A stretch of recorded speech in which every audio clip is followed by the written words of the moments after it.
नमस्कार, मैं गायत्री व्यास। कुछ दिन पहले एक खबर हमने आपको दिखाई और अखबार में भी आपने पढ़ी कि विश्वामित्री की सफाई हो रही है।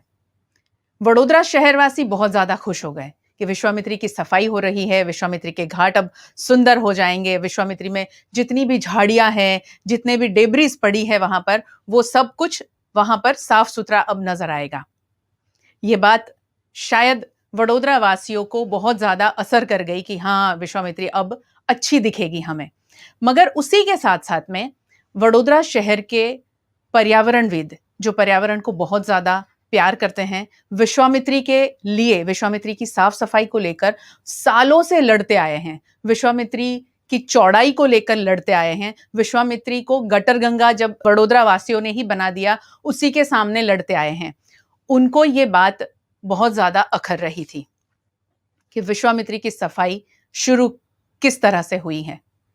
मेरे मन में यह सवाल आया कि यही पर्यावरणविद, यही सभी लोग जो पर्यावरण को और विश्वामित्री को इतना ज्यादा तवज्जो देते हैं, वो चाहते थे कि विश्वामित्री साफ सुथरी हो जाए, विश्वामित्री के घाट बहुत सुंदर दिखने लग जाए। उसके बावजूद भी ये बात उनको अखर रही है। सवाल ये खड़ा होता है कि क्यों वडोदरा शहर के पर्यावरणविद ये बात को स्वीकार नहीं कर पा रहे हैं कि विश्वामित्री की सफाई हो रही है। इसी मुद्दे पर बात करने वाले हैं हम आज, और हमारे साथ में स्टूडियो में मौजूद है हमारे ही शहर के जो पर्यावरण को बहुत ज्यादा प्यार करते हैं, ऐसे सभी लोग। सबसे पहले मैं आपको बता दूं कि हमारे साथ जुड़े हैं रोहित प्रजापति, पर्यावरणविद है, रिसर्चर और राइटर है। बहुत बहुत स्वागत है आपका।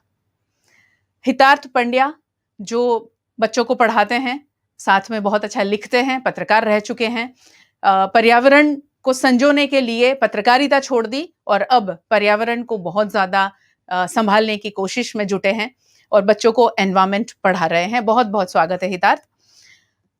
विशाल ठाकुर, वाइल्ड लाइफ एक्सपर्ट है, मगरमच्छ जहां पर भी दिख जाए वहां वो पहुंच जाते हैं। बहुत बहुत स्वागत है आपका। जितेंद्र गवली सर, बॉटनिस्ट है, कम्युनिटी साइंस सेंटर के डायरेक्टर हैं और वीएनएम परिवार के बहुत ही अहम हिस्सा बने हैं। वो वीएनएम एनवायरमेंटल एक्सीलेंस अवार्ड की जो हमारी ज्यूरी की पैनल है, उसमें एक ज्यूरी है। बहुत बहुत स्वागत है सर आपका। नेहा सरवटे मैम, इनको भी पर्यावरण के बारे में जब भी हम बात करते हैं, आपने देखा होगा, वो है environment and urban planner. Ma'am बहुत बहुत स्वागत है आपका। विश्वामित्री के लिए बहुत ज्यादा चिंतित है सभी लोग और इसीलिए आज हमारे साथ स्टूडियो में मौजूद है। बात शुरू करेंगे कि क्यों ये बात अखर रही है विश्वामित्री की सफाई को लेकर, जब भी ये टीम पूरी जुटी हुई थी कि सफाई होनी चाहिए। रोहित सर, आपसे शुरू करेंगे कि अब जब सफाई होने लगी है तो आप लोग मेयर को मिलने गए थे और आप सब ने मिलकर उनको कहा कि ये जो हो रहा है वो गलत है। कैसे गलत है? सफाई तो हो रही है। सफाई की जो बात हो रही है, तो कब कैसे करनी चाहिए सफाई, वो मुद्दा है। सफाई की मनाही है नहीं। और जो हम mayor, commissioner, deputy mayor, standing committee के चेयरमैन थे और बाकी के वीएमसी के अधिकारी के साथ बात करने गए थे। जब एनजीटी में कोर्ट में केस था, तब भी सरकार से बात करते थे। और ये जो ठोस बात कैसे सफाई होनी चाहिए, उसका तरीका क्या होना चाहिए, इसमें कैसे आगे बढ़ना चाहिए, उसको लेकर बात अगर मैं ठोस कहूँ तो करीब दिसंबर-नवंबर से शुरू हुई थी, जिसमें गुजरात पोल्यूशन बोर्ड के अधिकारी के साथ बातें हुई थी, वडोदरा म्युनिसिपल कॉर्पोरेशन के अधिकारी, म्युनिसिपल कमिश्नर से भी बात हुई थी। और केस जब आर्ग्यू हो रहा था उसके पहले से बात हो रही थी और उसमें मुद्दा यही था कैसे करना चाहिए। 3 महत्व के मुद्दे हैं। लोग समझ पाए इसलिए मैं कहता हूँ, अगर एकेडमिशियन को कहना है तो अलग ढंग से मैं कहूँगा कि अगर कोई आँख की सफाई की बात करता है, अगर वो कीकी और हमारा जो आँख का लेंस है या आँख के ऊपर की पापन है, अगर उसको डैमेज करके सफाई की बात कर रहे हैं तो उस प्रकार की सफाई की बात हम नहीं करेंगे। मोतिया का ऑपरेशन हम कहते हैं कैटर्स है, तो हम समझते हैं कैसे करना चाहिए। तो वो पद्धति का सवाल है, वो मुद्दा है। सफाई होनी चाहिए उसमें और कब होनी चाहिए वो मुद्दा है। पहली बात थी कि मैपिंग करना होगा जी, फ्लड प्लेन पूरा, डेब्रिस कहाँ गिरी है, सुबेस कहाँ से डंप हो रहा है, कौन सा एंक्रोचमेंट है। उसमें हमने ये भी कहा था कि इसरो से और अलग अलग जगह से सरकार के पास मैप होते हैं, वो लेने चाहिए, जिसके हमको अंदाजा आएगा कि नदी में कहाँ एंक्रोचमेंट हमने किया है। और उसमें 2 एनकरेजमेंट की बात है कि जो हमने बड़े पैमाने पे किया, वही बड़े लोग कर सकते हैं। और मैं दुःख के साथ कह दूँ कि आप स्लम वाले को ब्लेम मत कीजिए, मैं हाथ जोड़ता हूँ। उन्होंने कभी नदी को वो मजबूरी से मार रहे हैं और उसको आपने बहुत बुरी तरह खदेड़ा है। सवाल था जो लोग बड़े पैमाने पे नदी को नुकसान कर रहे थे, उसको खदेड़ने की बात कभी नहीं हुई, अभी भी नहीं हो रही है। इसी मुद्दे पर मैं आऊंगी, जो अवैध निर्माण की बात है, मगर हाँ जी। और ये मैपिंग करने की बात इसलिए थी कि आप कैसे करें, जैसे हम जाते हैं कोई भी ऑपरेशन के लिए तो ब्लड टेस्ट होता है, पूरा चेकअप होता है, then we decide how to go about it. और ये मैं जो चीज कह रहा हूँ वो कानून में लिखी है। मैं ये जो चीज कह रहा हूँ हम जैसे लोग ने कॉलेज में पढ़ी है, या कॉलेज में यहाँ बैठे हुए काफी लोग पढ़ाते हैं, उन्होंने पढ़ाई भी है जी। तो ये कोर्स का हिस्सा आज भी है, ऐसा नहीं है कि सरकार ने हिस्सा निकाल दिया है। तो मैपिंग की बात हुई थी और फिर उसको मतलब डेब्रिज डंपिंग जो उसको कैसे निकाला जाए उसकी पद्धति की बात थी। तो अभी जो फिलहाल हो रहा है, तो मैंने कहा कि ये सफाई का समय जो पसंद किया गया है उससे हमारी दिक्कत थी एक, और इस समय कुछ चीजें नहीं करनी चाहिए वो कर रहे थे उसको रहे।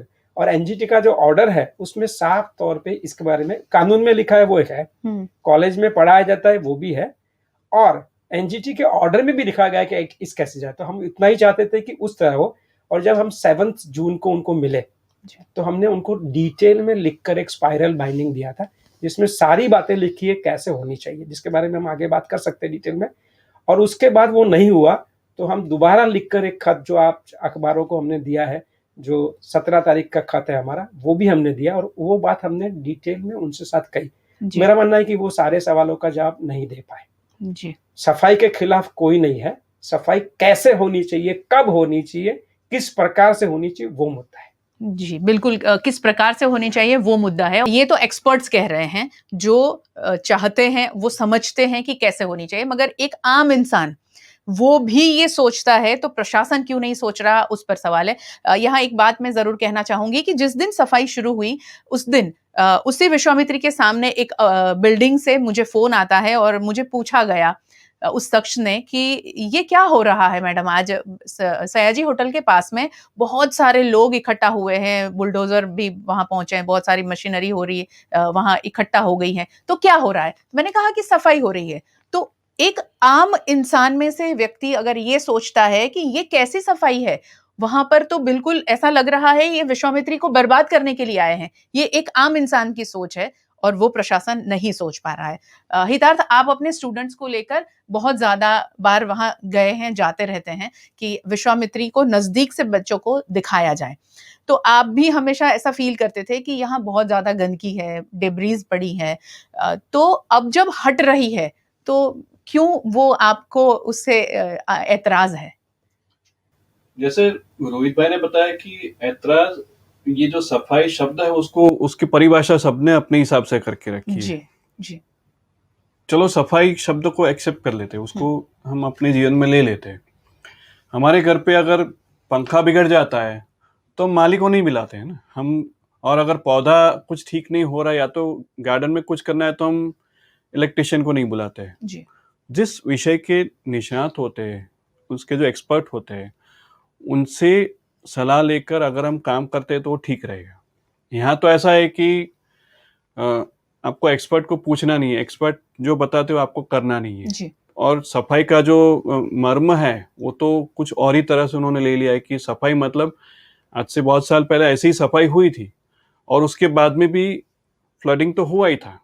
इतने ही पैसे, ये मुफ्त में नहीं हो रहा, ये हमारे और आपके पैसे, उसी से वो जेसीबी चल रहा है और उसी की वजह से वो जो टीम वहां पे खड़ी है उसको वहां पे आप देख सकते हो। तो हमारे आपके पैसे से जो काम पहले भी हुआ था और आज भी हो रहा है, उससे फायदा क्या हुआ? तो वो तो उनके पास कोई जवाब नहीं है।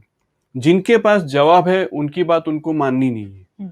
तो ये सफाई का जो पूरा मतलब है वो बहुत अलग है। और यही चीज मैं मेरे ग्रेड 4 के बच्चों को भी बताता हूँ कि देखो बेटा, आपके घर पे अगर कुछ खराब होता है तो उसके जो एक्सपर्ट है उनको आपको बुलाना पड़ता है, या तो आपको वो एक्सपर्टीज लेनी पड़ती है। तो उनको यही बात जब विश्वामित्री में ले जाके मैं उनको बताता हूँ कि जिसको हम गंदगी मानते हैं वो एक्चुअली गंदगी नहीं है। गंदगी वेजिटेशन नहीं है, जिसको गांडा बावल या तो जो जिसको हम ऐसा मानते हैं कि जिसकी वजह से पूरा फ्लडिंग हो रहा है, वो तो एक नेचुरल चीज है, उसके ऊपर जो प्लास्टिक लगा है वो गंदगी है। अगर आप मूंज मोड़ा के पास में ब्रिज के ऊपर खड़े रहते हो तो नीचे जो बदबू आती है वो आपकी गंदगी है, वो नदी में जा रही है। तो गंदगी तो वो है, वो क्यों बंद नहीं की जाती है? जी। तो बच्चे बखूबी समझते, क्योंकि उनको मैं घाट पे ले जाके ये सब दिखाता हूँ। पिछले साल जब बारिश में बहुत पानी आया था, प्लास्टिक उसी गांडा बॉल के ऊपर जो लग गया था, वो बच्चों को भी मैंने दिखाया था। स्कूल और कॉलेज दोनों के बच्चों को दिखाया था। जी। तो उनको समझ में आया कि गंदगी, ये तो ऊपर से वो जो गंदगी आगे जाने वाली है उसको रोक के रखा है इन पेड़ों ने।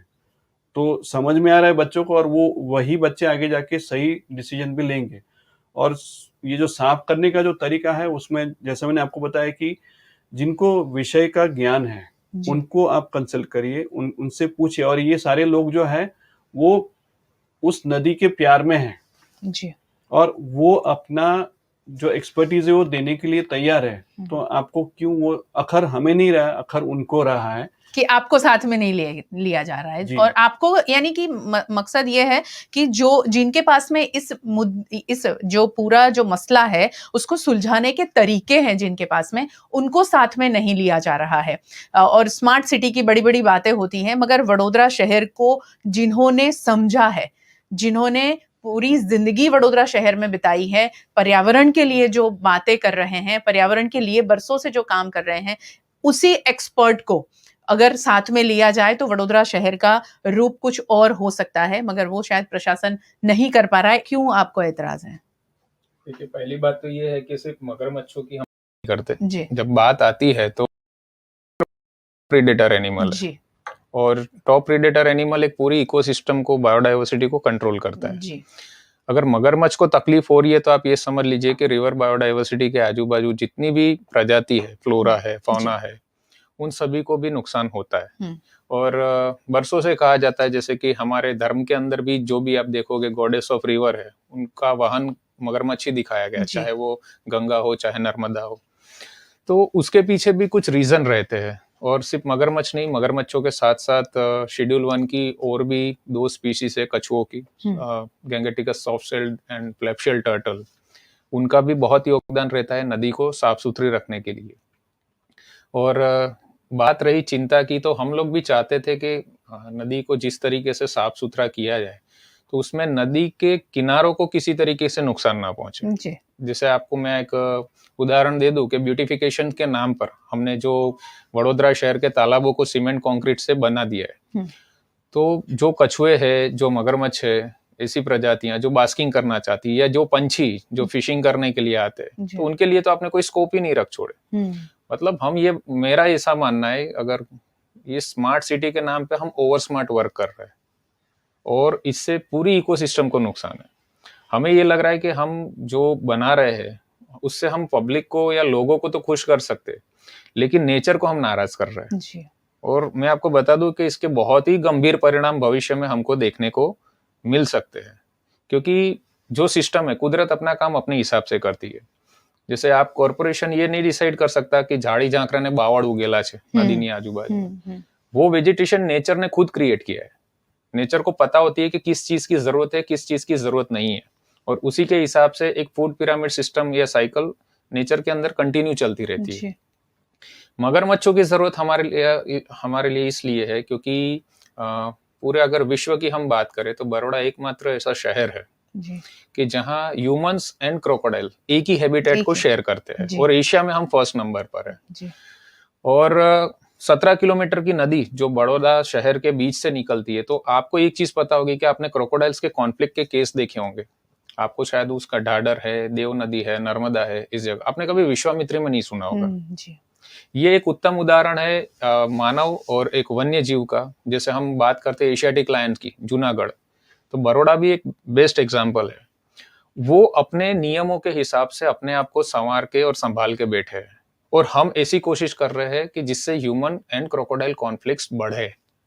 आगे चल के अगर क्रोकोडाइल्स को लेके विश्वामित्री नदी में अगर कोई भी दुर्घटना हो तो मान लीजिएगा उसके लिए अभी की जो कार्यवाही हो रही है वो उसके लिए जवाबदार है। जी, जितेंद्र सर, आप क्या कहेंगे कि ये विश्वामित्री नदी का जो साफ सफाई का अभियान है, उस अभियान को कहीं ना कहीं गलत तरीके से किया जा रहा है, ऐसा आप लोगों का कहना है, क्यों? मीटिंग में भी मेयर साहब को मैंने बोला था कि अभी हमारे देश में किसी भी प्रोटेक्टेड एरिया में जाना मना है। आप किसी भी sanctuary area, wild life sanctuary हो या प्रोटेक्टेड नेशनल पार्क हो हमारे, तो इसी सीजन को क्यों बंद करते हैं? क्योंकि अभी जो सीजन, बारिश आने का सीजन और उसके साथ कई सारे अलग अलग पेड़ पौधों का ग्रो करना, उसके ऊपर बटरफ्लाईज एंड मॉथ के कैटरपिलर का उसको खा के, पत्तों को खा के चलना, उनके ऊपर कोई और इंसेक्ट का जैसे कैलोटिस वगैरह और भी दूसरे सारे जीवों का खाना, तो ये पूरी साइकिल अभी जो विशाल बोल रहा था, ये सारी साइकिल हर एक ग्रीन एरिया में चलती रहती है। ओके। और इसीलिए प्रोटेक्टेड एरिया में अभी जाना 4 महीने मना है, ऑफिशियली आप जा ही नहीं सकते बतौर टूरिस्ट। तो आप उसी शेड्यूल 1 एनिमल के हैबिटेट में कैसे जा सकते हो? क्या अभी आप गिर लाइन के लिए कुछ इस तरह के मुहिम कर सकते हो, काम कर सकते हो? नहीं कर सकते। तो उसी शेड्यूल 1 का गिर लाइन के ही मतलब क्लास का हमारे पास क्रोकोडाइल है जो नदी के अंदर, उसके हैबिटेट में आप इतनी हेवी मशीनरी का काम करना यानी कितना बड़ा गलत बात है। तो ये बात हम वहां पे भी ऑफिस में भी बोले थे परसों जब मिले थे। ये एकदम सिंपल सा मतलब अंडरस्टैंडिंग हो सकता है।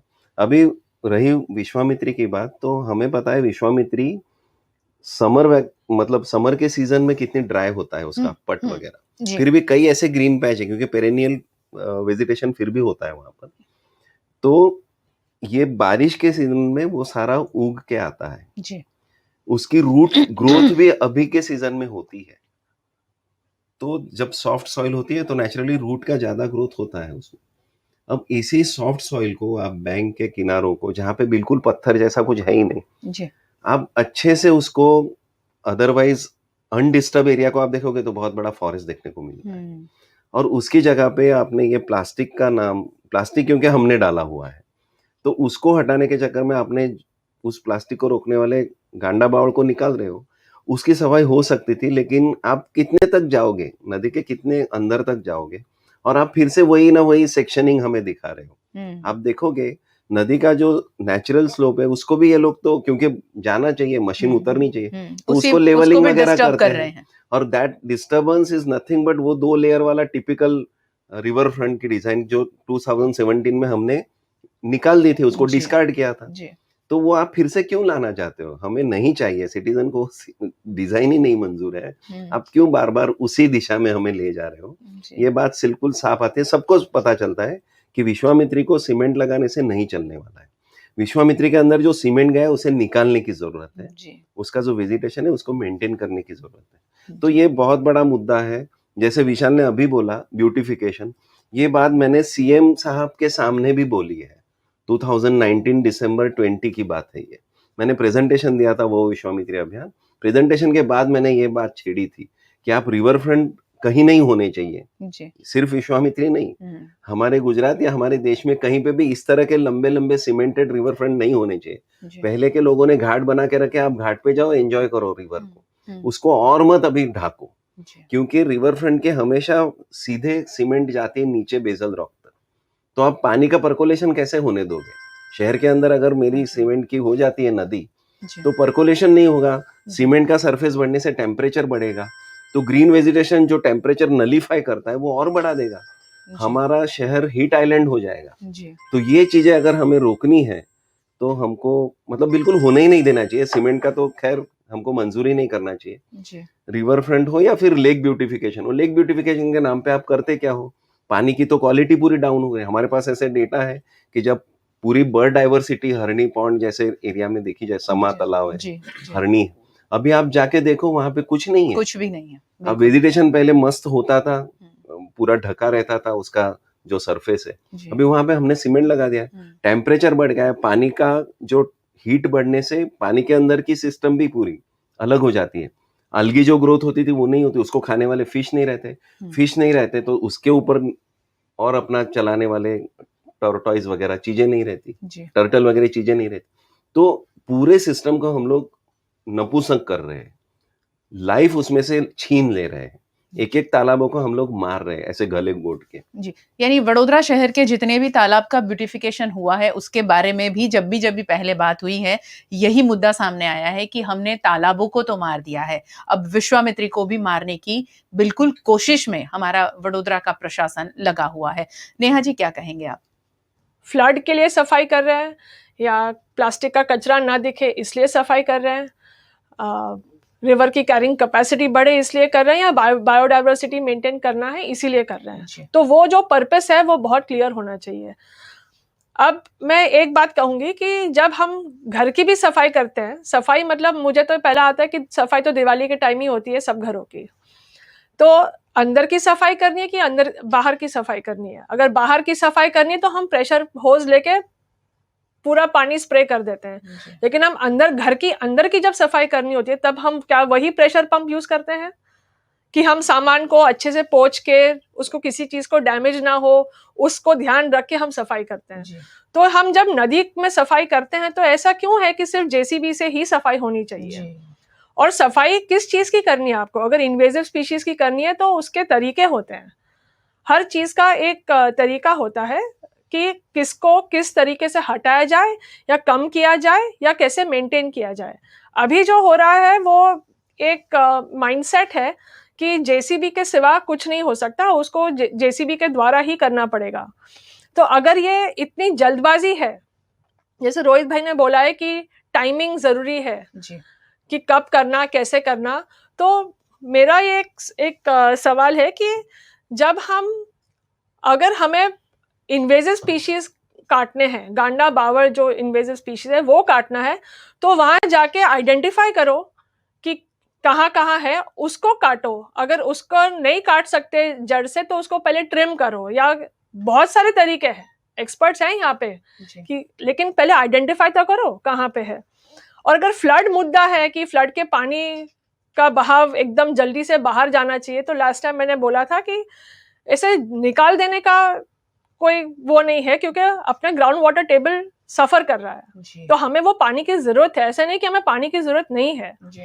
तो उसके लिए भी अगर हमें ये जानना जरूरी है कि ये जो झाड़ी झाकर है, they are actually harvesting mechanisms, natural harvesting mechanisms for us.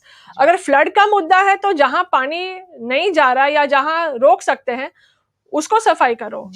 Debris तो कहीं नहीं निकल रही है, जैसे मैं 2 जगह जा चुकी हूँ, वहां डेब्री तो वैसे की वैसी ही पड़ी है, या अगर निकली हो तो बहुत कम निकली है। तो आइडेंटिफाई करो कि डेब्री कहाँ है, उसके रूट कॉज कहाँ है, गंदगी का रूट कॉज कहाँ है, वो गंदगी के रूट कॉज से स्टार्ट करो।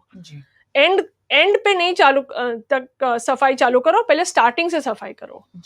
तो ये सीजन नहीं है इस तरह की सफाई करने का, और ये तरीका नहीं है इस तरह की सफाई करने का। तो फिर क्या तरीका होना चाहिए, उस पर आते हैं हम। रोहित भाई आपसे शुरू करेंगे, क्या तरीका होना चाहिए कि बहुत आसानी से हमारी विश्वामित्री नदी को हम साफ कर पाए और पर्यावरण को, वहां रहते सभी जानवर को हम बचा पाए, संजो पाए?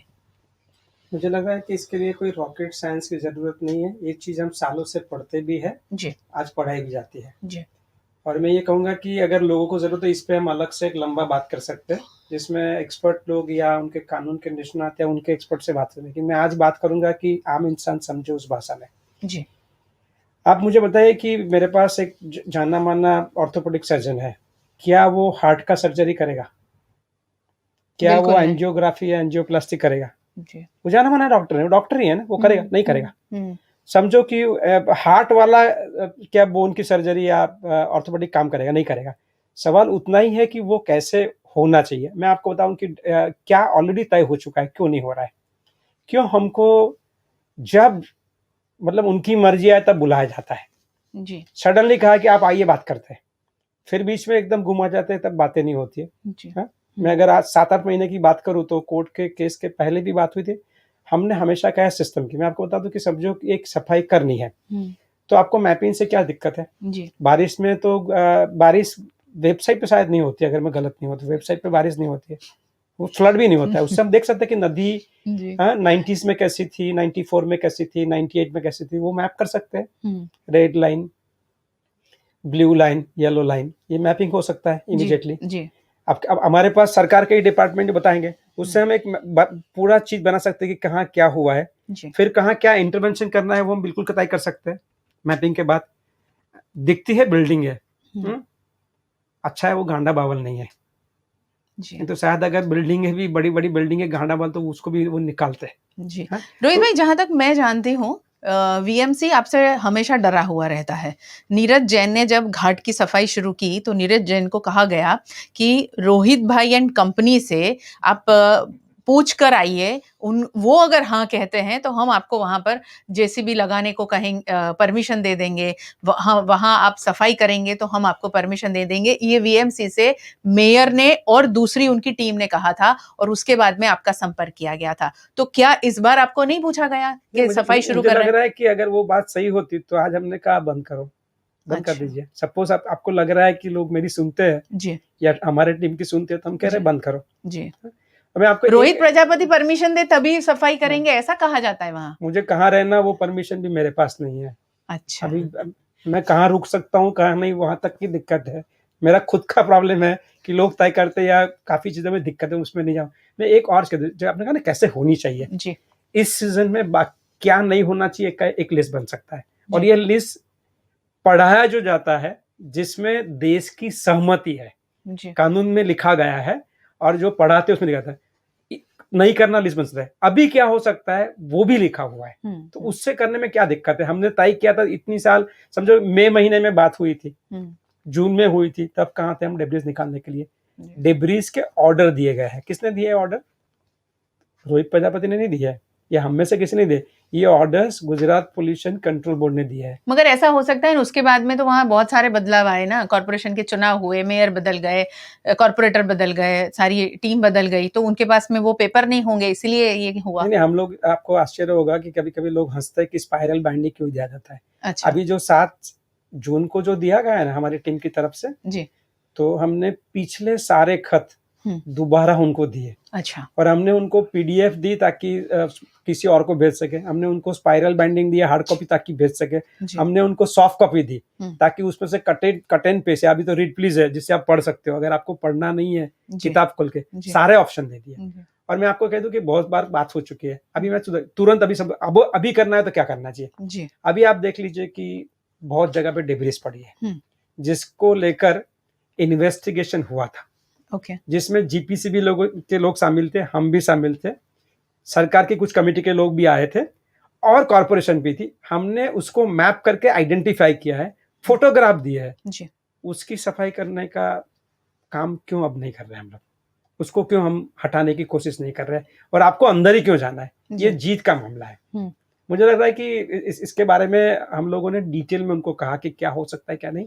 तो ये सफाई जरूरी है। अभी क्या कर सकते हैं वो करने वाली बात है। और ये सीजन बिल्कुल ही नदी में जाने का सीजन नहीं है और नहीं जाना चाहिए, किसी को नहीं जाना चाहिए जी। क्या कहोगे हितार्थ, क्या तरीका अपनाया जाए? थोड़ा मैं इस पूरे मुद्दे पे थोड़ा अलग जवाब दूंगा। मैं अभी यही सोच रहा, जैसे रोहित भाई पूरा पत्र व्यवहार जो उसकी बात हो रही थी, ये पूरे मामले में 2 तरह के अधिकारी जो है, एक लोक प्रतिनिधि है और एक जो है वो अधिकारी है। मैं हमेशा मानता हूं कि अधिकारी जो होते हैं वो यहाँ पे कुछ दिनों के लिए, कुछ सालों के लिए रहते हैं, लेकिन लोक प्रतिनिधि है वो तो लोक प्रतिनिधि, वो तो यहीं पे रहने वाले हैं जी। तो एक जितना प्यार किसी मुद्दे के लिए, वो भी लोगों के अच्छे के लिए एक अधिकारी को होता है, उससे कई ज्यादा प्यार लोक प्रतिनिधि को होना चाहिए। तो चाहे वो मेयर हो, चाहे वो उस वार्ड का ऑफिसर हो, मतलब जो लोक प्रतिनिधि है वो हो, कॉर्पोरेटर या वार्ड ऑफिसर या हाँ जी। तो ये जो मानसिकता है कि मुझे अगर लोगों का अच्छा करना है तो ये समझना पड़ेगा कि जितनी परेशानी एक आम इंसान को नदी में बाढ़ आने की वजह से होती है उसको आप समझो जी। उसके सही तरीके जो है उसको भी समझो और एक ठोस कदम लो। अभी जिस तरह से कदम लिए जाते हैं उसमें साफ, अब तो आम इंसान को भी साफ दिखने लगा है कि ये सारी इलेक्शन की तैयारी। जब भी कोई नया ब्रिज बनता है तो इलेक्शन की तैयारी है, जब भी कोई नया तालाब बनता है तो वो इलेक्शन की तैयारी है। तो एक पिक्चर खड़ा किया जाता है कि हमने लोगों के लिए बहुत कुछ किया है। अगर ये नहीं निकालते तो वो दिखता नहीं कि कॉर्पोरेशन ने कुछ किया है और हेडलाइन बनती कि इतने पैसे खर्च करने के बाद भी विश्वामित्री तो वही रही।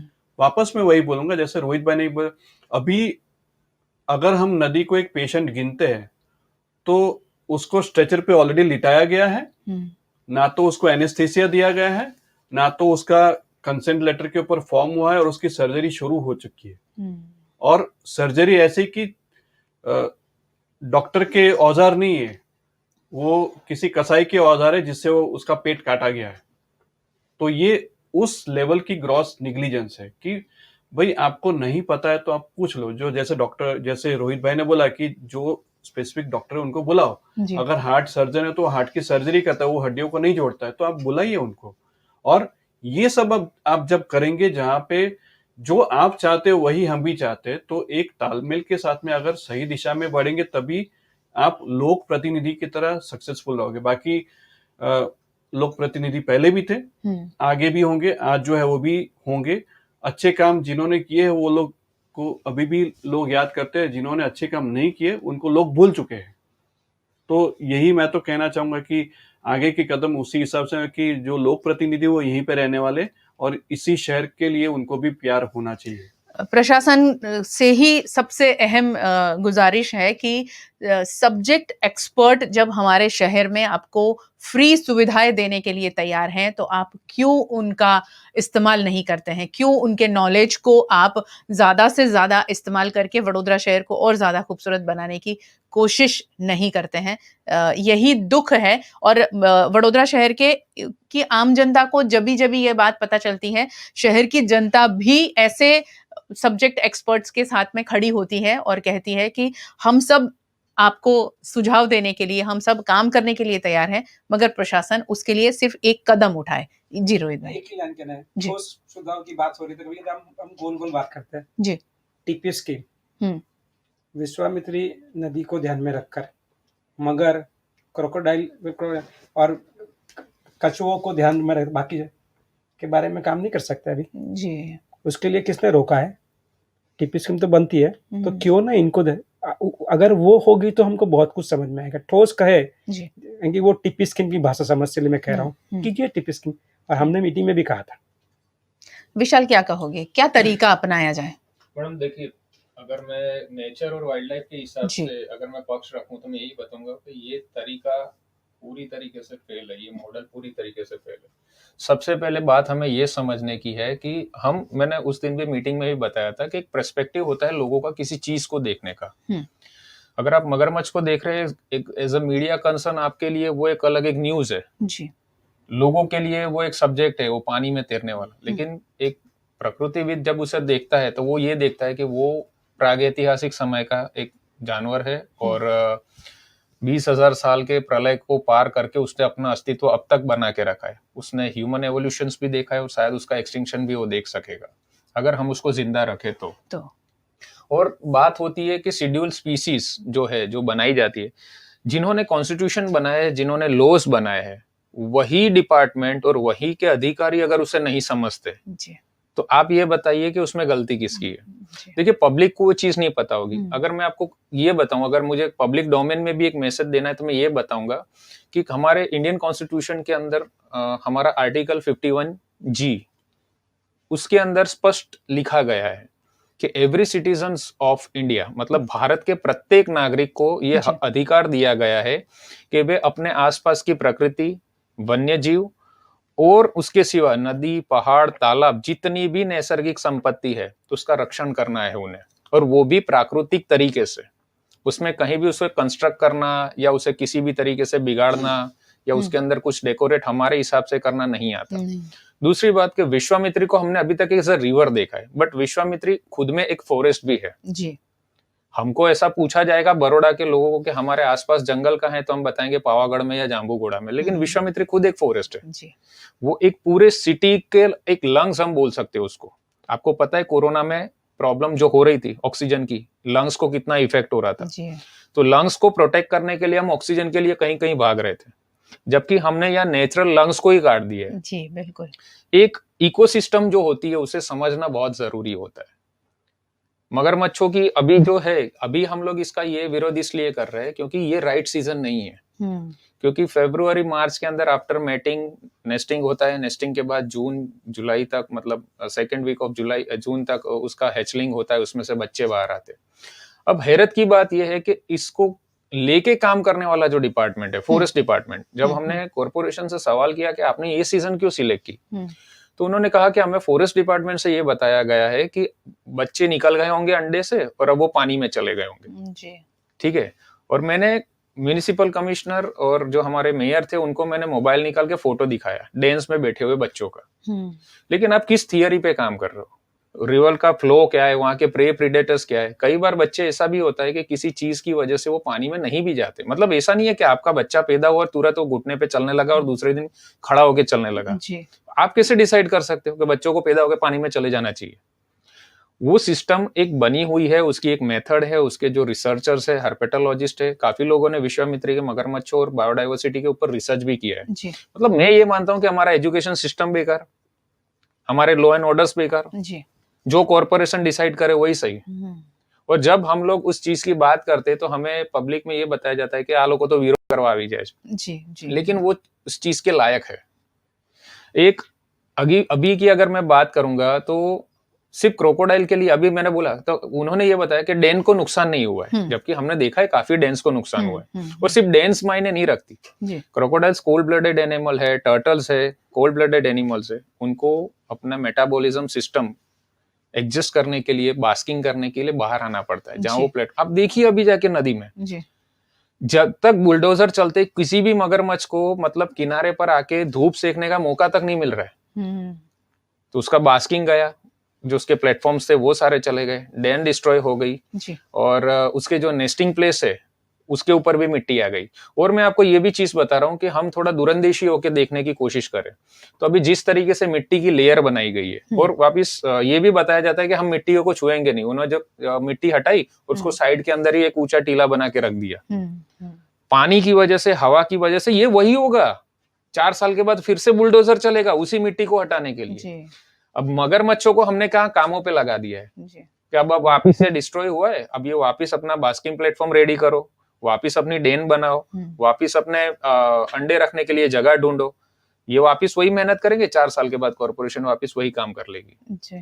तो हमें ये चीज याद रखना है कि हमें कॉन्स्टिट्यूशन राइट है, इवन हमारे धर्म के भी जो नियम है उसमें भी ये बताया गया है कि किसी अन्य जीव को नुकसान ना हो, हमें उस तरीके से विकास करना है। और दूसरा कि हम लोग साबरमती रिवर फ्रंट को लेके बड़ौदा को प्लान कर रहे हैं, लेकिन साबरमती की जो इकोसिस्टम है वो अलग है, वहां की मांग अलग है। वो भी गलत ही हुआ, वो भी गलत हुआ। अगर आप उसका एक रिसर्च पेपर देखोगे तो आपको पता चलेगा कि साबरमती रिवर फ्रंट बनने के बाद वहां की इकोलॉजी को क्या नुकसान हुआ।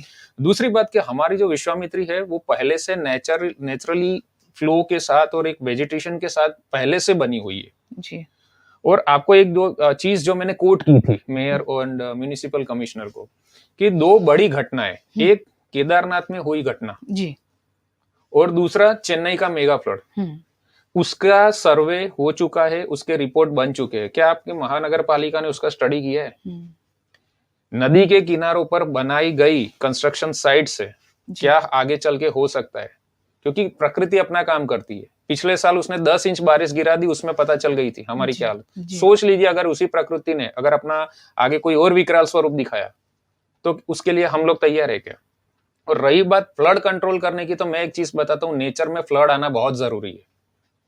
सर सयाजीराव गायकवाड़ जब अस्तित्व में थे तभी भी फ्लड आते थे और वो दूरंदेशी थे, वो चाहते तो उसी समय नदी के साथ कुछ प्रयोग कर लेते, लेकिन उनको उस चीज का नॉलेज था। लेकिन वो दूरंदेशी जो उस समय हुआ करती थी वो आज के अधिकारियों में और आज के प्रशासन के पास नहीं है। जितेंद्र सर, आप क्या कहेंगे, क्या तरीका होना चाहिए? क्योंकि जितनी भी बातें सामने आ रही हैं उसमें यही एक बात है कि जिस सिस्टम से सफाई हो रही है वो गलत है और जो समय तय किया गया है वो, ये दोनों ही चीजें गलत हैं। तो आपके हिसाब से किस तरह से सफाई होनी चाहिए? सफाई जैसे नेहा ने भी बताया कि आप सिलेक्ट करो एरिया, पिन पॉइंट करो कि यहाँ पे ये गांडा बावड़ है, उसको मुझे मशीन की जरूरत है तो वहाँ मशीन जाएगा। या जो अगर इंसान जाके भी कटहरे, बहुत सारे लोग हैं, बहुत सारे, क्या मशीन में ज्यादा पैसे का हिसाब होता है इसलिए मशीन लगाना है हमें, या लोगों को रोजगारी देनी है तो कुछ 4 लोगों को पकड़ के वहां से प्लांट्स को या ट्रीज को निकालना है। लेकिन आप ग्राउंड वेजिटेशन देखोगे वो तो रहना चाहिए था, और इतनी बड़ी मशीनरी चलने से वो सारा निकल गया, तो उसका रूट सिस्टम डैमेज होने से, जैसे विशाल ने बताया, पूरी मिट्टी अभी ओपन हो गई है, ओपन टू द स्काई। अभी अगर मानो बारिश जोर से आती है तो वही मिट्टी फिर से नदी में जाएगी, फिर से ढह के जाएगी, सॉइल इरोजन होगा, पानी का पानी वैसे के वैसे ही रहेगा, फिर से फ्लड होगा, शहर के अंदर फिर से पानी आएगा। मतलब ये इंजीनियरिंग का अपना जो उन्होंने स्मार्टनेस दिखाई है जी। वो बायोलॉजी के हिसाब से या हर्पेटोफोना या जो भी इकोलॉजी समझने वाले लोग हैं उनके हिसाब से मूर्ख है, वो लोग मूर्ख है, इंजीनियरिंग मूर्खपना के हिसाब से कर रहे हैं हमारे नदी में। और ऐसे लोगों से हमें पाला पड़ा है कि जो हमें कुछ कुछ और उल्टी चीजें भी मुझे भी कभी कभी सुनने को मिलती है उनके मुंह से। जी, जी। तो बहुत अनफॉर्चुनेट है हमारे शहर के लिए कि इस तरह की मैनेजमेंट हो रही है अभी भी, in spite of having such a unique beautiful river, कि जहाँ पे इतने सारे क्रोकोडाइल है, इतनी बातें कही गई है, एनजीटी में जान रहे हैं हम लोग, जी। एनजीटी से ऑर्डर आती है, उसके बाद भी आपको जो करना है वही मनमानी आप फिर से ठोप रहे हो। तो जैसे विशाल ने बताया कि लोक प्रतिनिधि को भी ये होना चाहिए समझ में कि ये ज्यादा दिन नहीं चलेगा, लोग इसको ज्यादा बर्दाश्त नहीं करेंगे, कुछ हद तक चलता है, उसके बाद आपको जवाब मिल जाएगा। और यही वजह है कि हम आज इस मुद्दे पर इतनी ज्यादा बात कर रहे हैं, ताकि आपकी भी आंखें खुले कि प्रशासन कर क्या रहा है और प्रशासन हमारे शहर को अच्छा बनाने की कोशिश में है या फिर सर सयाजीराव गायकवाड़ ने जिस वडोदरा, ब्यूटीफुल वडोदरा शहर को हमें दिया था, उसे बर्बाद करने की कोशिश में है। ये विकास है या विनाश है, उसको तय आप सबको करना होगा। नेहा जी, आप के पास में क्या ऐसे सुझाव है जो तरीका अपनाया जाए इस विश्वामित्री नदी को साफ सुथरा रखने के लिए और ज्यादा सुंदर बनाने के लिए? 3 या 4 मेन पॉइंट्स मैं कहूंगी, वैसे बहुत सारे हैं, बट टू स्टार्ट विथ मैं 4 पॉइंट्स बोलूंगी। एक तो जैसे रोहित भाई ने बोला है मैपिंग, मैपिंग करना बहुत जरूरी है, क्योंकि हमें पता ही नहीं है कि नदी क्या है, ठीक है? तो नदी की जो व्याख्या है, जो डेफिनेशन है, वो समझना है। नदी के अंग कौन कौन से हैं, जैसे अपने शरीर के भी बहुत सारे अंग हैं जो कुछ दिखते हैं कुछ नहीं दिखते, वैसे नदी का भी एक अपना शरीर होता है, तो उसके अंग को पहले पहचानना चाहिए कि ये नदी का भाग कहलाता है। इसके लिए मैपिंग करना बहुत जरूरी है, हाइड्रोलॉजिकल स्टडीज करना बहुत जरूरी है कि पानी जब आता है तो किस हद तक लैटरली फैलता है, वो एक समझ हमें होनी चाहिए। दूसरी बात यह कि ठीक है, माना कि अपनी नदी कुछ कारण इंक्रोचमेंट है, दबाण है, या डेब्री डंपिंग है, या सॉलिड वेस्ट है, कुछ भी कारण अगर कम पड़ रहा है उसका क्रॉस सेक्शन, तो उसको सफाई करना है तो उसको प्लान्ड वे में फेस करना पड़ेगा कि कौन कौन से क्रिटिकल एरियाज है, कि ये एरिया बहुत क्रिटिकल है, यहाँ इरोजन होता है, ये बॉटल नेक हो रहा है, कौन कौन से एरियाज सेफ हैं अभी इस समय करने के लिए, जैसे क्रोकोडाइल के डेंस कहाँ है, स्टीप स्लोप्स कहाँ पे है। तो वो एक रिपोर्ट या स्टडी समझ के साथ करके पैचेस में हमें सफाई करनी चाहिए।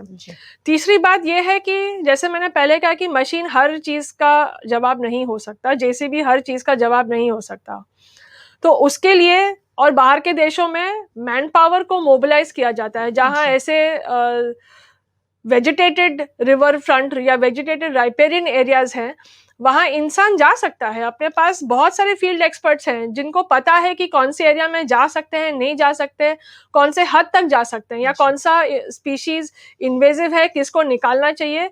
भले चाहे वो प्लास्टिक हो या कचरा हो, तो वो पहले तो होना चाहिए कि मैन्युअली निकालना चाहिए, बहुत संभाल पूर्वक उसकी सफाई होनी चाहिए कि बाकी चीजों को नुकसान ना हो जी। तो ये 3 अगर हम टू स्टार्ट विथ ये करें तो बहुत जरूरी है।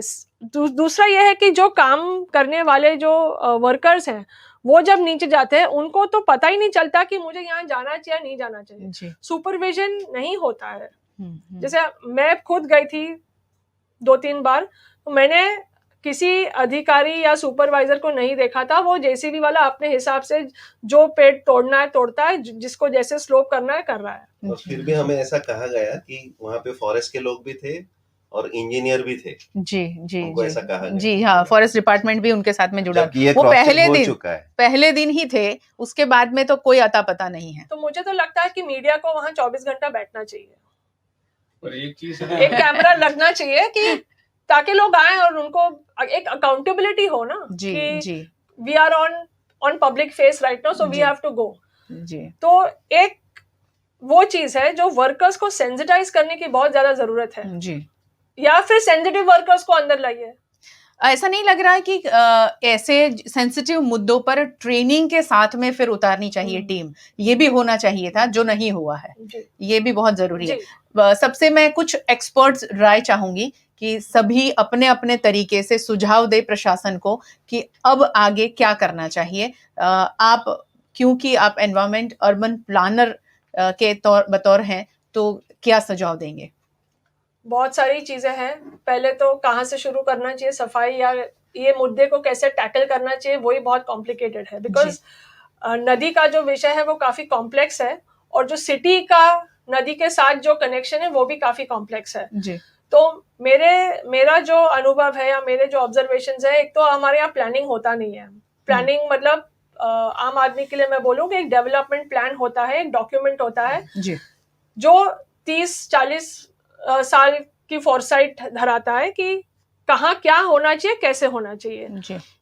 टीपी स्कीम एक माध्यम है जो वो डेवलपमेंट प्लान को इम्प्लीमेंट करने का माध्यम है, कि जो लैंड है उसको कैसे पूल किया जाए, ना कि प्लान किया जाए। लेकिन हमारे यहाँ सीधे टीपी स्कीम से चालू करते हैं बिना प्लान के। तो पहले तो ये देखना चाहिए कि नदी को अपनी जगह वापस मिलनी चाहिए। एटलीस्ट नदी की जगह क्या है वो तो प्लॉट करो। हम हमेशा बात करते हैं कि ये प्राइवेट प्रॉपर्टी है, ये पब्लिक प्रॉपर्टी है। नदी की प्रॉपर्टी तो एकदम एक नाले जैसे ही है, इसलिए हम उसको नाला बोलते हैं जी। तो जो नदी की इकोलॉजिकल प्रॉपर्टी है उसको मैप करो, उसको कैसे रिस्टोर किया जाए, उसके लिए जो प्रक्रिया करनी पड़े वो करनी पड़े। तो एक physical special mapping, special planning एक है। दूसरा वो है फ्रॉम एन एडमिनिस्ट्रेटिव और गवर्नेंस साइड कि कौन से एक्ट्स लागू पड़ते हैं, हम लीगली और फ्रॉम अ जुडिशियल पर्सपेक्टिव हमें क्या क्या चीजें ध्यान में रखनी चाहिए ताकि ये ऐसे केसेस बार बार ना आए अपने ऊपर। मैं अपने को एक I look at me as a citizen itself. दूसरा है कि अपने एडमिनिस्ट्रेटिव कैपेसिटी कितनी है।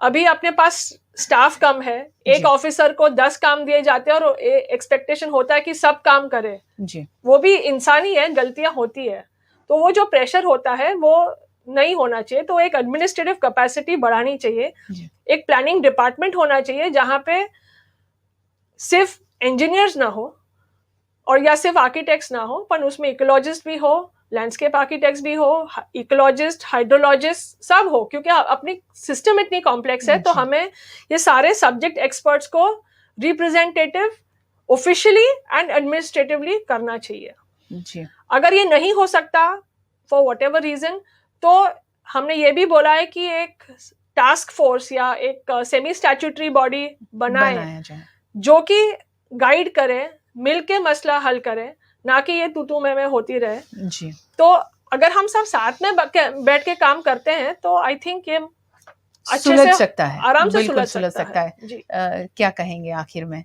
क्या सुझाव? हमारे पास ऐसे कुछ प्रोजेक्ट के लिए बहुत सारे पैसे हैं। रिवर फ्रंट के लिए हमारे पास 1250 करोड़ रुपए थे, लेकिन अनफॉर्चुनेटली वाटर ट्रीटमेंट के लिए हमारे पास ट्रीटमेंट प्लान के लिए पैसे नहीं होते हैं, जो करीबन 150 से 200 करोड़ रुपए का होता है। तो मतलब हम किस लेवल से हमारे सच में सिस्टम को सस्टेनेबल करना चाहते हैं, हमारे रिवर को, हमारे एनवायरनमेंट को, ये हमें सोचना पड़ेगा। अगर मैं कमिश्नर की जगह होता बड़ौदा के, तो मैं सोचूंगा कि कम से कम पैसे में इकोलॉजिकली साउंड एंड स्ट्रॉन्ग ऐसे मैं कैसे सिस्टम को अपने बनाऊं, ना कि दूसरे कॉपी पेस्ट करूं, दूसरे के सिटी के प्रोजेक्ट को कॉपी पेस्ट करूं।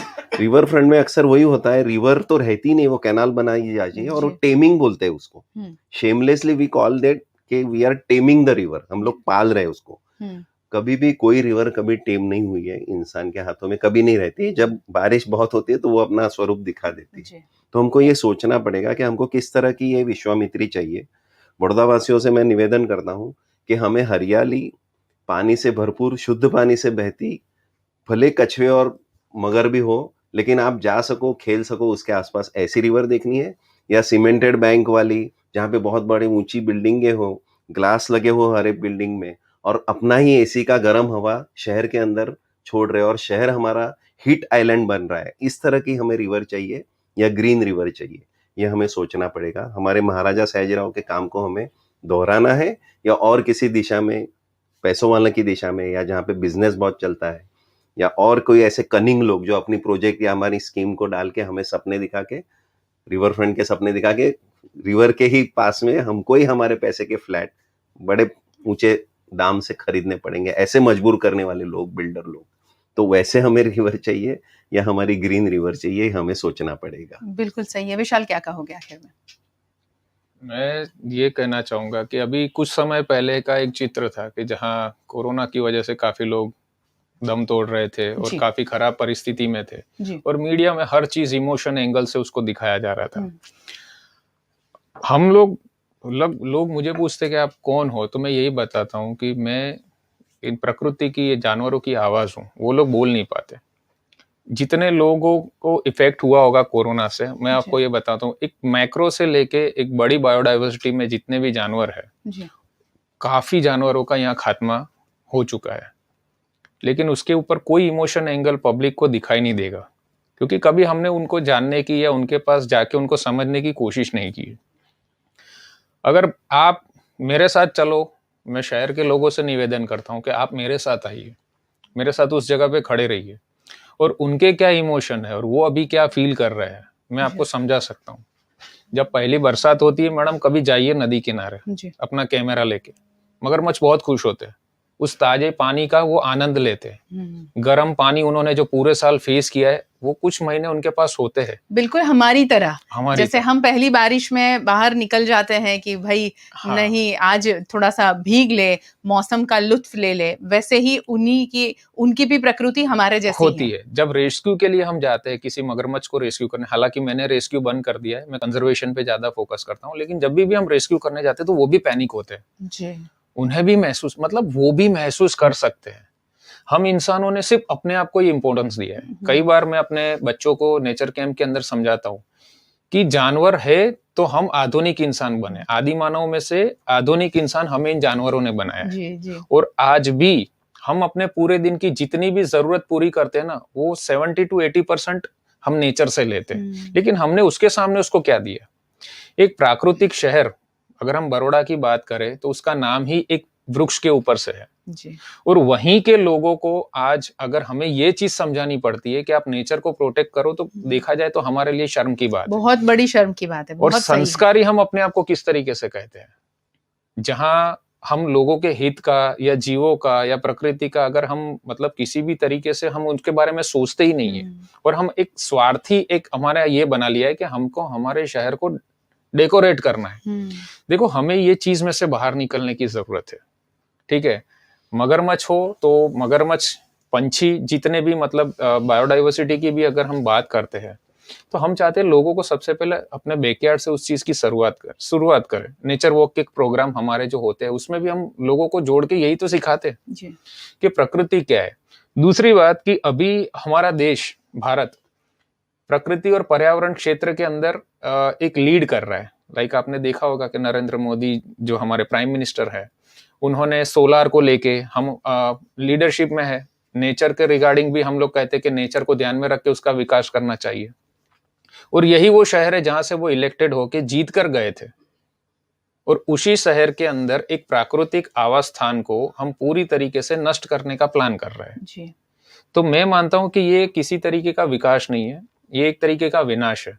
और ये सिर्फ शब्दों की बात नहीं है, अगर आगे गौर से समझा और देखा जाए तो बिल्कुल हम वडोदरा शहर को खत्म कर रहे हैं, किस और ले जा रहे हैं। शायद आप लोग यानी हम आम पब्लिक की हम बात करें तो उनको अंदाजा नहीं है कि हमारे शहर की बर्बादी कई सालों पहले से शुरू हो चुकी है, और अब ये सारी चीजें जो सामने आ रही है वो उसकी एक चरम सीमा है। हितार्थ, क्या कहोगे? क्योंकि आप तो बच्चों को पढ़ाते हो, तो बच्चों को भी इसमें जोड़ने की जरूरत है। मैं आम जनता को जोड़ने की बात करती हूँ अक्सर, कई शो में मैं बोल चुकी हूँ कि आम जनता को आगे आना होगा। सिर्फ ये एक्सपर्ट्स अपनी राय देते रहेंगे और शहर के लिए लड़ते रहेंगे तो शहरवासी भी आगे आए। तो बच्चों को जोड़ने के लिए आप कैसे इस मुहिम में जोड़ोगे?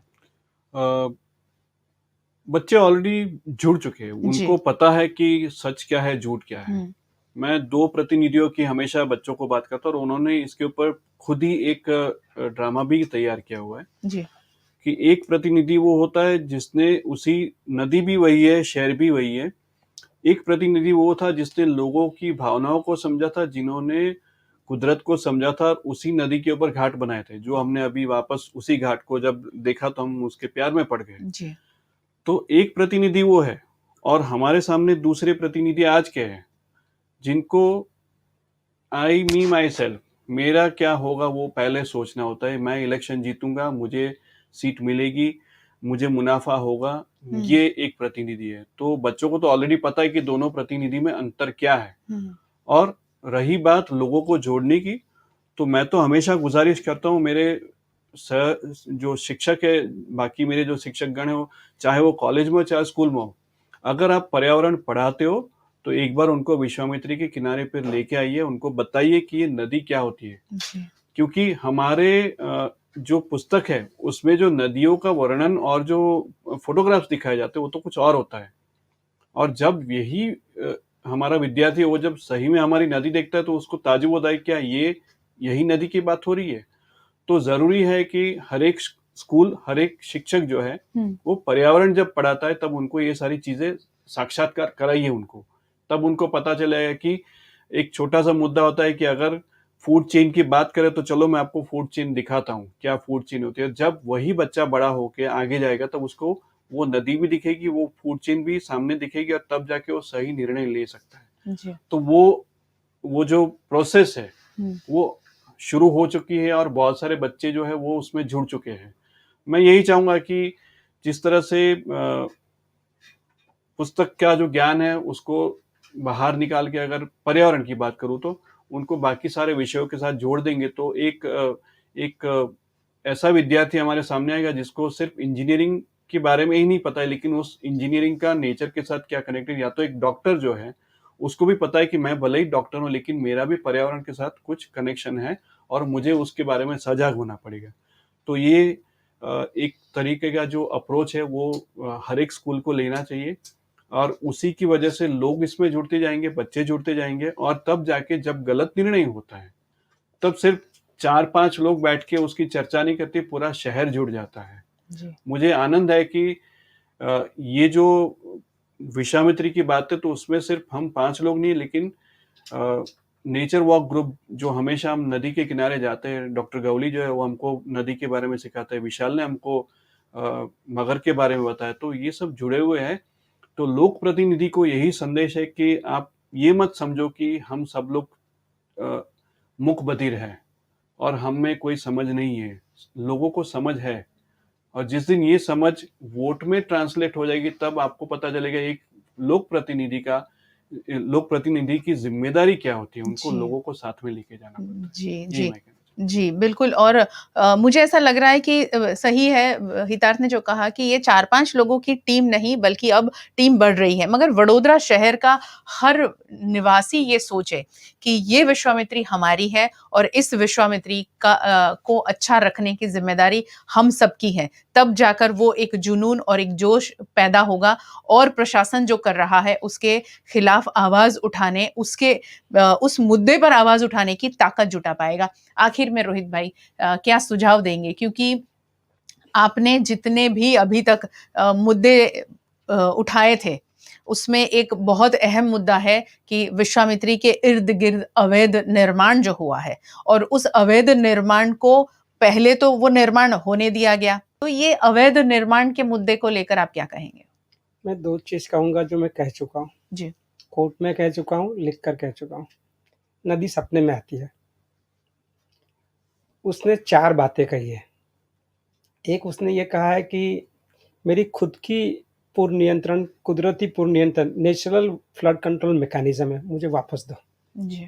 अगर वो आप मुझे वापस दोगे तो उसमें दी नॉनसेंस जो हम मानते हैं कि इस धरती हमारी है उसको ही फायदा होने वाला है।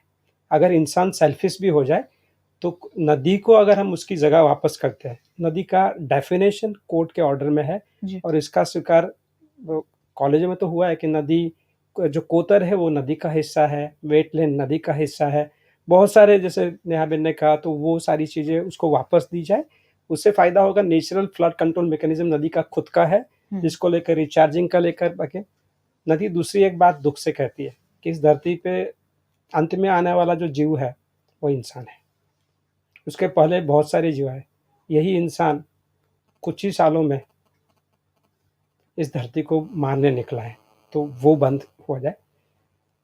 तीसरी बात नदी की जो है कि जैसे आप कोर्ट में जाते हो ज़मीन का विवाद लेके कि ये ज़मीन गायत्री बहन की है कि हितार्थ की है कि अर्जुन भाई की है, हाँ, तो तय करते ज़मीन जिसकी उसको वापस, नदी को अपनी वापस ज़मीन चाहिए। नदी एफआईआर नहीं कर सकती जी। और नदी के पास आधार कार्ड भी नहीं है। वो चाहती है कि अगर आप मेरे बारे में सोचने को तो वो आधार कार्ड लेने को तैयार है। वो सपने में कहती है कि मेरे पास आधार कार्ड मैं ले लूँगी या रेशन कार्ड भी निकलवा लूँगी, जिसमें मेरे साथ जीने वाले लोग हैं, जिसमें मगर भी है, बाकी जीव है, उसको मैं आधार कार्ड में लिख लूँगी, रेशन कार्ड में। अभी जो अवैध निर्माण की बात है, दुख की बात यह है कि मैं कुछ नाम दूंगा जिसको कोई नकारेगा नहीं, तो क्यों फिर उसके बारे में सोचने गया। सारे नाम नहीं कह रहा हूँ, मुझे मालूम है ये टीवी डिबेट है। रात्रि बाजार, जिसको मैं भोगड़ी बारस कहता हूँ, किसी को पूछिए कि वो कोतर में है कि नहीं, अधिकारी को भी पूछ लीजिए, और दुनिया ऊपर से दिखती है अभी तो जी। अगर वो दिखता है, समझ में आता है तो बहुत कुछ दिखता है। जैसे मैं मैप की बात पहले राउंड में कर रहा था। दूसरा, आप सोचिए कि वुडा का खुद का बिल्डिंग अगर कोतर में है जी, अकोटा के पास आइए, जो भीमनाथ लेक के अंदर जो बिल्डिंग खड़ी है, वो नदी को छोड़कर जो लेक है उसको, उसी के अंदर बिल्डिंग कॉर्पोरेशन की है। अकोटा गांव ले लीजिए, मैं अकोटा बाग की बात नहीं करता, अकोटा गांव को छूकर जो गार्डन बना है वो किस पे बना है जी। आप किसी को भी ऑन ओथ कीजिए कि वो कहे कि ये जमीन किसकी है। और जो ऊपर से मैपिंग की बात एनजीटी ने की है, उसमें एक बार साफ मुझे कहा गया था कोर्ट में कि आप क्यों भीमनाथ लेक के बिल्डिंग की बात करते हो, क्यों अगोरा मॉल की ही बात करते हो, बाकी जो अवैध निर्माण है उसका क्या। तभी हमने as a matter of system कहा था, जो कोर्ट ने कहा है मैपिंग अगर हो जाएगा तो दूध का दूध और पानी का पानी, मुझे तो कहावत से भी दिक्कत है, लेकिन ठीक है, क्योंकि दूध में पानी है, पानी नहीं डालो तो भी वो दूध के साथ आता है, तो दूध का वो हो जाएगा जी। मुझे लग रहा है कि खुलकर हम सबको एक साथ बैठ के तय करना चाहिए मैपिंग के बाद। वो सीधा दिखेगा कि वो क्या गलत है क्या सही है। अगर हम हल करने को तैयार नहीं है कोर्ट के ऑर्डर के बावजूद भी, तो मान लीजिए कि हमारा जो शहर है उसका फ्लड कंट्रोल की जो, अभी तो हम बहुत स्वार्थी है, वी आर वेरी सेल्फिश, हमको दिक्कत यही कि हमारे घर में पानी नहीं आना चाहिए, दैट्स ऑल जी। उसमें भी जिसके घर में पानी आता है वही सोचता है, जिसके घर में अभी तक नहीं पहुंचा है वो सोच रहा है मेरे घर में आएगा तब मैं बोलूंगा या बोलूंगी। ये खुलकर बात मैपिंग इसलिए नहीं हो रहा है कि ये खुलकर बात बाहर आ जाएगी जी। फिर दिखेगा। अभी ये लोग जो नदी में घुसकर कर रहे हैं, क्या उनकी हिम्मत है? मगर के पास जाकर कुछ करने की तैयारी है, झाड़ के पास करे, जो दिखता है बड़े आरसीसी सीमेंट के बिल्डिंग्स जिसने पूर पैदा किए है, जिसकी वजह से पूर है, मुझे लग रहा है कि वो करना पड़ेगा। अभी तो लिख कर हुआ है, मैं आपको पूछ रहा हूँ, मतलब शहर के लोगों को, कि हम जैसे लोग क्या कर सकते हैं। कानून में आ गया ठीक है, पढ़ाई में है ठीक है, अभी ऑर्डर में आ गया। अब आप बताइए, मैं शहरवासियों को पूछता हूँ कि अगर इस ऑर्डर का अमल करने की प्रक्रिया भी, अगर हम इसको चैलेंज सुप्रीम कोर्ट में नहीं किया गया अभी तक, इसका चैलेंज हुआ नहीं है, शायद नहीं भी होगा, तो मुझे बताइए कि अगर इसका अमलीकरण की बात, जिसमें ठोस बात है, रिवर किसको कहते हैं वो ऑर्डर में है, मगर की बात ऑर्डर में है, कैसे करना चाहिए वो ऑर्डर में है, और क्या एज ए सिटीजन हम कर सकते हैं। मैं कॉर्पोरेशन के भी पूछता हूँ कि जो हो सकता है वो सब कुछ होने के बाद भी अगर कुछ नहीं होता है तो फिर भुगतने की तैयारी रखनी पड़ेगी। मेरे ख्याल से गायत्री, इसी मेरे दिमाग में वही चला कि संविधान जिसको हम कहते हैं, अगर संविधान के तहत जो कुछ हमें बताया गया है कि आपको इस तरह से करना है जी, और अगर आप नहीं करते और आप अपनी मनमानी करते, तो उसका मतलब ये तो संविधान का भी अपमान हो रहा है जी। बिल्कुल। तो हमें ये सोचना होगा कि हम किस तरह से आगे बढ़ रहे हैं, किस दिशा में आगे बढ़ रहे हैं, कि जहाँ पे संविधान का भी सम्मान नहीं हो रहा है तो बहुत गलत हो रहा है समाज में जी। और ये कहा जा रहा है कि हम जैसे लोग क्यों बोलते हैं, सपने में कॉन्स्टिट्यूशन का 51AG आता है, उसने हमको डायरेक्ट कहा है ये करना है, ऐसा नहीं कहा है कि क्या नहीं करना है, ये कहा है 51AG में कि आपकी जिम्मेदारी है और आपको वो निभानी होगी जी। जो अभी बात हुई कि क्या क्या करना है, अगर वो 51AG के तहत अगर हम बात करते हैं तो क्या गलत कर रहे हैं, मैं सीधा पूछ रहा हूँ, उसमें क्या गलत बात है। और लास्ट बात मैं कह दूं कि जैसे नेहा बहन ने कहा कि मल्टी डिसिप्लिनरी, अभी मल्टी स्पेशलिस्ट हॉस्पिटल मैंने बार बार सुना है, बहुत बोर्ड दिखे, तो क्या दिक्कत है जो नेहा बहन बता रही थी, कि वो सिस्टम बनाने में क्या प्रॉब्लम है। जी। वैसे लोग अवेलेबल है, ऐसे लोग हम लोग यूनिवर्सिटी में पैदा करते हैं। पैदा शब्द गलत है, लेकिन मेरा हिंदी इतना अच्छा नहीं है। हाँ, ऐसे लोग हम ट्रेन करके निकालते हैं। तो क्यों इनका योगदान जो पढ़ाया जाता है उसका योगदान का इस्तेमाल नहीं किया जाए। और लास्ट MS यूनिवर्सिटी में ही बहुत सारे स्टडीज विश्वामित्री को लेकर हुए हैं, बहुत लोगों ने इसको लेकर काम किया है। क्यों वो चीजों को देखने की तैयारी हमारी नहीं है। बहुत सारे एक्सपर्ट्स हैं वडोदरा शहर में जिनके ज्ञान का इस्तेमाल प्रशासन करके वडोदरा शहर की इस विश्वामित्री नदी को बचा सकती है, बहुत ज्यादा सुंदर बना सकती है। नेहा जी, आप कुछ कहना चाहती थी? 51 AG की बातें हो चुकी है। अब मैं वडोदरा वासियों को पूछूंगी कि आप में से कितने लोग प्लास्टिक डालते हैं नदी में, क्योंकि जब मैं भीमनाथ ब्रिज पे गई हूँ या घाट पे गई हूँ या नदी के पास गई हूँ, तो वो 15-20 मिनट में मैंने एटलीस्ट 10 से 12 लोगों को प्लास्टिक की थैलियां डालते हुए देखा है। तो वो अपनी भी एक जिम्मेदारी होती है under 51 AG to take care that हम पल्यूट ना करें। अगर हम पल्यूट करेंगे तो फिर सफाई का आएगा, अगर हम गंदगी ना करें तो फिर सफाई का तो बाद में आएगा, जो वो मिनिमम मेंटेनेंस हो जाएगा। और दूसरी बात मैं कहना चाहूंगी कि हम नदी को सिर्फ बड़ौदा में जो बहती है उसी को ना देखें। विश्वामित्री नदी है जो पावागढ़ से शुरू होती है जी। अगर हम सब ऐसा मान ले कि यही हमारी नदी का परव्यू है, हमने अपने जो विचारधारा का जो सेक्शन है ना, हमने ऐसे करके रखा है जी। तो नदी का जो पट है उसको बढ़ाने से पहले अपने विचारधारा का सेक्शन बढ़ाए जी, वो बहुत ज्यादा जरूरी है। बहुत सही एक मुद्दा आपने छेड़ा है। अक्सर हम कहते हैं कि यानी आम लोग से मुझे जो सुनने मिलता है वो ऐसा कहते हैं कि गुजरात में शराबबंदी है तो शराब के ठेके तो आसानी से चलते हैं, उसी को बंद करवाया जाए तब जाके शराब नहीं आएगी। वही बात यहाँ पर लागू होती है कि अगर हम कचरा डालेंगे ही नहीं तो विश्वामित्री गंदी होगी नहीं। एक मुद्दा। दूसरा मुद्दा कि जब भी हम जैसे हमारे जैसे इलेक्ट्रॉनिक मीडिया खूबसूरत विश्वामित्री के ड्रोन से ली हुई तस्वीरें जब दिखाते हैं तो इतनी सारी कमेंट्स आती है, वाओ सो ब्यूटीफुल, हमारी विश्वामित्री कितनी सुंदर है। वो एरियल व्यू इतना सुंदर दिखता है इसीलिए आप कमेंट्स करते हैं, मगर आपने कभी सोचा वो कितनी गंदी है और उसके लिए क्या करना चाहिए? आपको सिर्फ खूबसूरती देखने की आदत पड़ गई है। तीसरा मुद्दा कि जब घाट की सफाई हुई, जैसे आप लोगों ने भी घाट की सफाई की थी, वहां पर बहुत सारे लोग ऐसे थे इनके अलावा देखने आए थे और बहुत खुश हो गए थे कि यार कितना सुंदर घाट है। अभी जो एक घाट साफ हुआ, नीरज जैन एंड टीम ने जो साफ किया, वहां पर महाआरती के लिए बहुत सारे लोग इकट्ठा हुए। तब जब ये खूबसूरत चीजें दिखती है तब आप वहां इकट्ठा हो जाते हैं, मगर उसको खूबसूरत बनाने के लिए इकट्ठा होने की अब जरूरत आन पड़ी है। हम सब में से कई लोग ऐसे होते हैं जो सोशल मीडिया पर तस्वीरें शेयर करते हैं और लिखते हैं आई लव वडोदरा, मैं वडोदरा को बहुत प्यार करता हूं, मेरा वडोदरा सिटी बहुत सुंदर है। ऐसी सब बातें जब हम कहते हैं तो प्रैक्टिकली वडोदरा शहर को ज्यादा खूबसूरत बनाने के लिए हम सबको एक साथ जुटना होगा। इस मुहिम में हमारे साथ अगर आप जुड़ जाते हैं तो इस विश्वामित्री नदी को और ज्यादा खूबसूरत और साफ सुथरा हम सब बना सकते हैं। VNM चाहता है कि विश्वामित्री घाट पर हम सब इकट्ठा हो।